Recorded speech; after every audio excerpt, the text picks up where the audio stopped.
In this video, we'll be talking about Bepoz alerts. A Bepoz alert is an automatic notification of an audit log entry being created within Bepoz. Bepoz is a fully audited system. That means that when operations are performed within Bepoz, an audit log entry is generated. This will cover all the back office operations and many of the till operations. An audit log entry will include the date, the time, the venue, workstation, and the operator who performed the operation that generated the audit log. These audit log entries are an integral part of the Bepoz system. They can be reported on in the audit log report. There is a full video covering all the options within the audit log report and how to report on all the audit log entries. An alert is an extension of this. An alert enables you to send a message to a predefined list of operators whenever an audit log entry is generated. This can be fully defined by yourself. There are many ways that an alert can be communicated to this list of operators. A warning alert or a critical alert can be generated. These are shown at the top left-hand corner of the back office screen. Whenever an operator is logged into the back office, these warning alert buttons or critical alert buttons will notify that operator that a warning alert or a critical alert has been generated.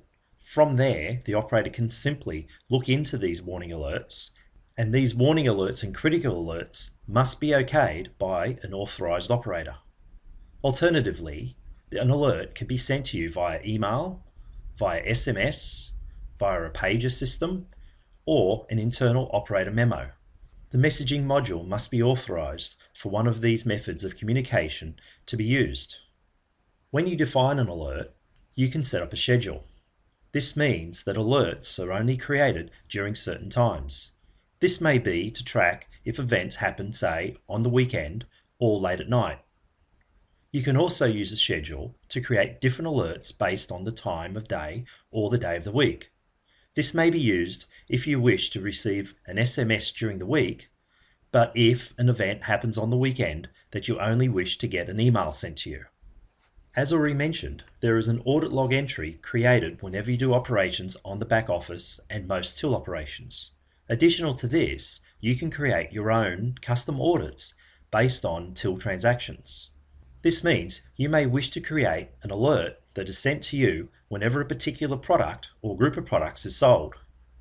To achieve this, you would create a custom audit within the system. This audit would be generated whenever that product that you specify is sold. Then you would create an alert based on this custom audit. Custom audits can also be created based on the type of transaction, the operator, and the till that the transaction occurred in. So as you can see, you can single out key transactions, and an audit log and also an alert can be sent to you whenever these transactions are done. Let's now go into back office and see how we set up these alerts. In back office, we log in and we go to the System Setup menu. In there, you'll see there's an entry called Alerts and Contacts. Selecting this will show us all the current alerts that are set up in your system. Currently, I have no alerts set up. Let's create one now. Firstly, we select Add the Alert Setup, and you'll see this is the setup screen. We can select the name, and immediately we can determine whether it is on permanently or there is a schedule for this alert. Below this is a box containing the audit trigger. Firstly, you'll see there's an audit type. If I scroll through this, you'll see all the different audits that are generated within the system. What we will do is look at Product Edit. Next, I can specify that this alert is only generated when it's at a particular venue, a particular workstation, by an operator, or other criteria that is specific to this audit type. In this instance, if we're watching for a product edit, I can limit it to only a particular product that is being edited using the audit data A and audit data B. To determine what to put in these fields, you would firstly generate the audit that you wish to create the alert from. Then you would fill in the audit data A and audit data B fields from that audit log entry that was generated. Additionally, you can specify that the audit data A or B must be equal, greater than, less than, or between certain values. This is very powerful and will become more apparent as you start to use alerts within Bepoz. You can see that we can specify a number of seconds delay between alerts being generated. This will prevent a large number of alerts being generated very quickly. Lastly, we can see that we can specify the alert action. The first thing I can do is to set the audit level. In here you can see I can leave it as do not change. I can set it as an information only, which is typically the default for any audit that is generated within the system.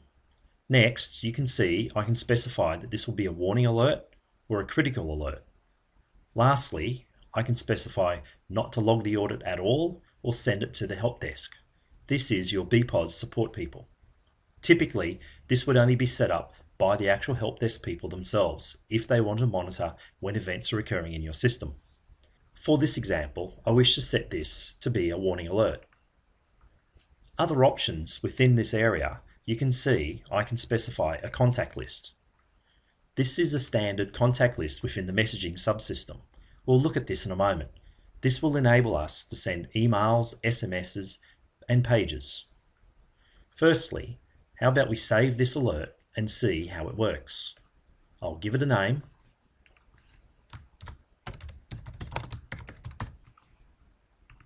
And OK it.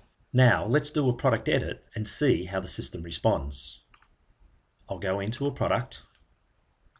I'll make one small change and click the OK button.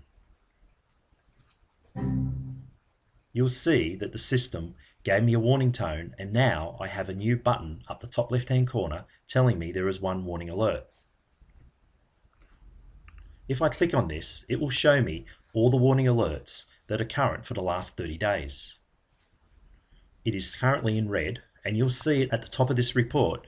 It is including all the warning alerts. From this point, if I double click on it, I can then set this alert to be handled. It will then log my operator name and the workstation name as being the person who authorized this audit log entry to be okayed. If I click on yes, you'll see that the warning button up the top left hand corner has now disappeared. It is important to note that this warning button and the critical alert button will appear on all workstations within your system. So it will not only appear on my workstation, but all the other ones as well. Additionally, you will receive an alert for every time that this audit has been created. So let's go back into the product list and let's make a couple of changes. Let's firstly change this product.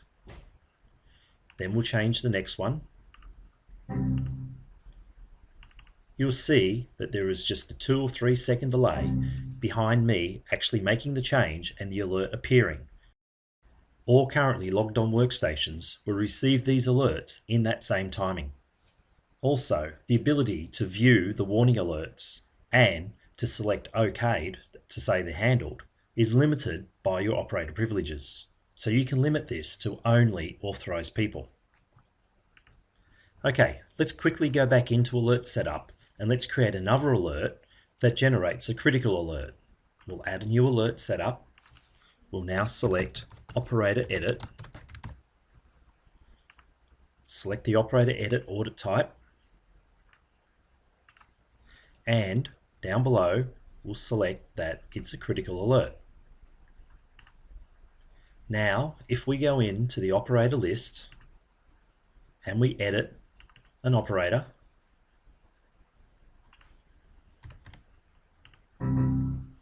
you'll see now we've got a critical alert generated. Also, each time one of these warning and critical alerts were generated, I was getting a notification on the desktop. I will now record the bottom right hand corner of my desktop. When I do a change on an operator, you'll see that not only do I get the critical alert come up, but I also get notification real time down the bottom right hand corner of my screen. Okay, let's go back into alert setup and create another alert, this time sending an email to me. We go back into system setup and alerts, and we'll add a new alert. This time, I wish the alert to be activated whenever I do an audit of a failed logon into back office. Now I put a name in. And down below, what I wish to set up is a contact list. Currently, I have no contact lists in my system. If I did, I could edit the current one, or I could add one now. Let's add one. Okay, let's talk about contact lists just for a moment. A contact list is a preset list of operators that you wish to send a message to. They can only be operators. However, the contact list can identify whether you wish to send the message via email, SMS, pager, or operator memo. If you wish to learn a lot more about contact lists and messaging, please see the videos that cover the messaging module. Quickly, let's add a contact list here now. I'll just call it managers. I'll add a new contact, and I wish to set it to support, which is my current logon. Once I do this, I can select the contact mode. You'll see that I can select from any of these options. Operator memo, which is an internal memo system within Bepoz. Once again, this is covered in the videos concerning messaging. I could select email address 1, email address 2, all email addresses, or SMS and pager.